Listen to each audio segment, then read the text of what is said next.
asalaamu calaykum waraxmatullaahi wabarakaatu. waan ku salaamay daawada meel walbood joog kusoo dhowow qaybtii afraad ee macluumaadka ku saabsan luulii muusaad shulaamid koohin. markan waxaad moodaa inay bilaamayaan dhagaraha ay samaynayaan xubnihii la shaqaynayay muusaad, iyagoo tahay ujeedadooda ugu weynna inay dhulka falastiin ku beeraan yuhuudda. qorshahan oo ahaa mid soo socday sannado badan. qaybtii hore waxay noo joogtay markii ay fartuumiya u ballamiyeen qofkii ay rabeen inay ku indhasarcaadaan. qaybtanina waxay ku bilaabaysaa shulaami koohin waxay ogeyd in fartuuniya ayna qadiyadda Israa'iil iyo ku laabashada goobta ay ku magacaabaan waddankooga ee Falastiin. waxa kaliya ee qancin karaana waxay ahayd sheeg lacageed oo ay doonaysay iyo hadiyad qaaliya sida katiinad ama faraati gebi ahaanba dhaldhalaalaysa isla markaana dheemanku uu ka lusho. sidaasi darteed wakhti iskagama ayna lumin si ay qorshaheega ugu fuliso, balse waxay ku qancisay in dhaqaalo badan la siinayo.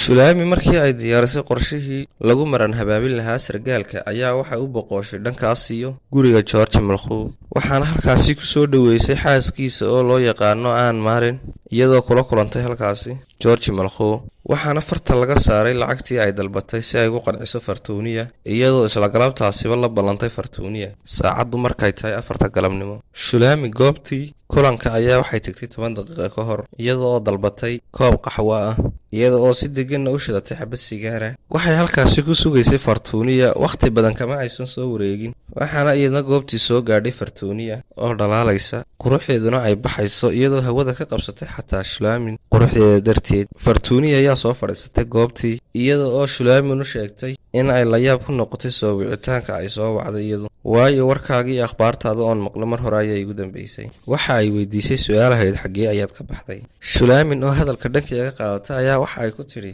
haddii aad adigu ilowday amaad soo xidhiidhi weyday mar laba anigu kuma ilaaweeyo. wada sheekaysi iyo isxaal waraysi badan ka bacdi, shuula koohin ayaa waxay bilowday sidii ay ugu fulin lahayd qorshihii ay ka maaganayd fartuuniya, iyadoo soo bandhigtay jeegii lacagtii ay ka soo qaaday George, waxayna u sheegtay inay hal habeen la qaadato sargaalkii ay hore qorshihiisa u soo dhigtay. balse fartuuniya ayaa iyadoo aad u walaacday, iyada oo ka walaacsan ninkeega iyo waxa ay kaga jawaabi doonto halka ay ku maqnayd habeenkaas dhan. waxaana kolkiiba xal degdega u soo bandhigtay shuula koohin oo hore usii diyaarisay iyadu qorshahaasi, una sheegtay inay ka jiibsato arrinka ninkeega, iskuna diyaariso sidii sargaalkaasi iyo hawshiisaasi ay u qaban lahayd. fartuuniya gurigeega ayay dib ugu laabantay habeenkaasi iyadoo lacagteedii wadata, waxaana ay durba ay bilowday isdiyaarinta kulanka kaasi oo qorshihiisu yahay qorshe sharqool, islamarkaana sirdoonku ka soo shaqeeyey. marnana fartuuniya kuma aysan fikirin in ay shuula koohin ku jirto sirdoonka muuse, sidoo kale ma aysan ogeyn muhiimiyadda uu leeyahay qofka caawa ay la kulmaysaa iyo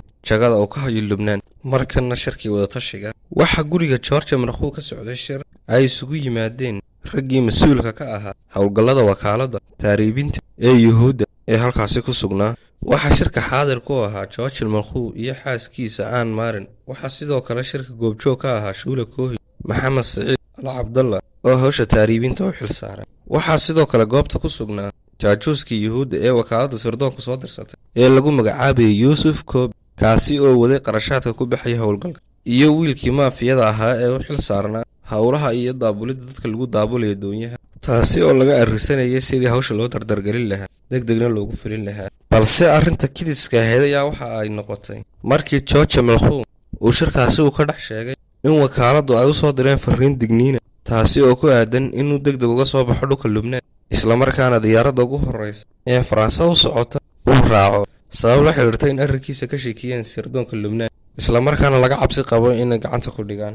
waxaana uu sheegay inuu bixi doono berri, uuna howlgalka iyo howlahoo dhan uu mas-uul uga dhigay shuula koohin oo iyadu sii wadi doonto hawshaasi.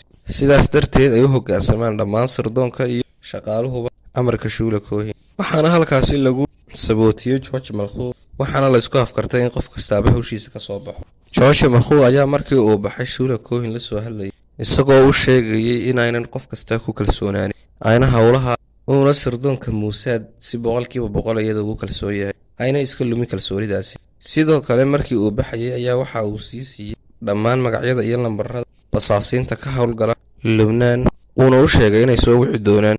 shuula koohin ayaa waxaa iyadu dareemaysay mas-uuliyad fara badan, iyadoo isku sheegaysay inayna ahayn gabadhii awal baashaalka iyo tamashlaha u joogi jirtay meelaha baararka ah oo ay saaran tahay qadiyadda dadka reer Israa'iil oo dhani. Shuula oo iyadu ka fikiraysa arrinkaasi iyo mas'uuliyaddaasi ayaa waxay u kacday xaggaas iyo sargaalkii ay ballansanaayeen. Shulaami waxay gaadhay goobtii uu ku sugnaa sargaalka reer Lubnaan, kaasi oo si halow iyo xiise leh u sugayay, mana uusan ka warhaynin qofka uu sidaasi u sugayo in ay tahay jaajuusad cadowgiisa Yuhuudda u adeegaysa. Markii ay u tagtay ayna iswaraysteen kadib ayuu weydiiyey aaway Saariina, caawa uma jeedee. Shuule ayaa ugu jawaabtay, Saariina iska daa, caawa waxaan kuu hayaa arrin si weyn kaaga yaabin doonta, lama filaanna kugu noqon doonta. Markaasi ayuu sargaalku madaxiisii iska weydiiyey lama filaanka ay Shuula Cohen u hayso, islamarkaana isagoo dhoolla cadaynaya waxa uu Shulaami Cohen ku yidhi, maba sugi karo, maad ii sheegtid waxaad ii diyaarisay. Shuule ayaa waxa ay ku tidhi, ka hor intaanan kuu sheegin lama filaanka aan kuu diyaariyey waxaan rabaa arrin muhiima inaan isku waafaqno, kaasi oon dartii lama filaankan kuugu diyaariyey. Sargaalkii oo sugi karala waxay Shulaami Cohen u diyaarisay ayaa waxa uu ku yidhi, waxaad doontid iga dalbo, waxaan kaa rabaa inaad iga caawiso shaqaalaysiin qof la ii shaqaalaysiinayo mid ka mid a shirkadaha ajanabiga ee dalka ka howlgala. sidaas darteed maadaama adigu aad tahay shakhsiga awoodda ballaadhan u leh, waxaan rabaa inaad si fudud iigu hesho arrintaasi ood iga caawiso, sidaasi ayaan jeclaan lahaa. Sargaalka ayaa waxa ugu jawaabay, dalabkaaga ma diidi karo, waayo aniga oo dhan adiga ayaan kaa dambeeya. Shuule ayaa waxay u mahad celisay sargaalkii, waxayna ku tidhi, laakiin waad ilowday inaad i weydiiso sabrayskeen anigu kuu diyaariyey. Bal ii sheeg, sidee ayaad u aragtaa gabadh aad u qurux badan oon kuu diyaariyey, taasi oo qof kasta oo rag uu jeclaanayo inuu wakhti la qaato. Sargaalkii ood moodo inuu dhareer ka daadanayo, aadna u danaynaya gabadhaasi, ayaa waxa uu yidhi, ma waxa jirta gabadh adiga kaa qurux badan oo Saariinana ka sii qurux badan? Waa gabadh qurux badan oo qurux iyo wax badan oo kaleba isku sii haysata, waxaana la yidhaahdaa Fartuuniya. Maalintii xigtay Shulaami wax kasta oo looga baahnaa howlgalka waa ay diyaarisay. Waxay ahayd howlgal sir ah oo koox Yuhuudiyad, Lubnaanees iyo Suuriyaan ah loogu taariibinayo gudaha dhulka Falastiin si buuq la'aana, isla markaana qorshahoogu wuxuu ahaa mid aanan cidi fahmi karaynin. Shulaami ayaa guri gaar oo ay karaysatay waxay isugu ballamisay Maxamed Siciid iyo jaajuuskii kale ee howlgalka maalgelinaya Yuusuf Koobi. sidoo kale waxaa goobta lagu ballamay wiilkii maafiyada ahaa, kaasi oo magaalada Beyruud awood ballaadhan ku lahaa, halka iyaduna u istaagtay sidii ay u dhammayn lahayd howlgalkani, iyada oo rabtay inay sargaalka Lubnaaniiska ku mashquuliso Fartuuniya. Markana aan eegno howlgalkii u horreeyey ee Shuula Cohen fuliso. saacaddu waxay tilmaamaysaa 3 habeennimo.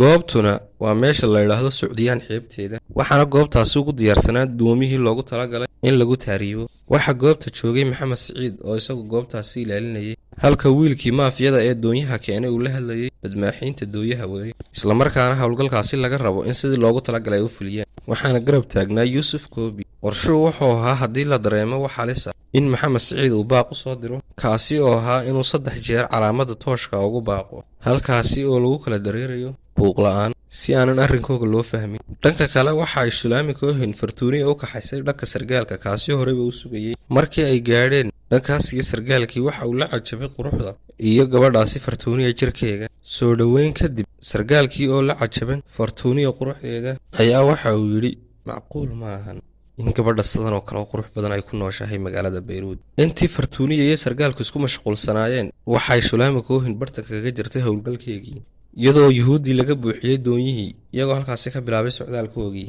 iyagoo u safrayay dhankaas iyo Falastiin. halkaasi hay noo joogto qaybta xigta ee macluumaadka ku saabsan Shuula Cohen Lu'lu'i Muusad.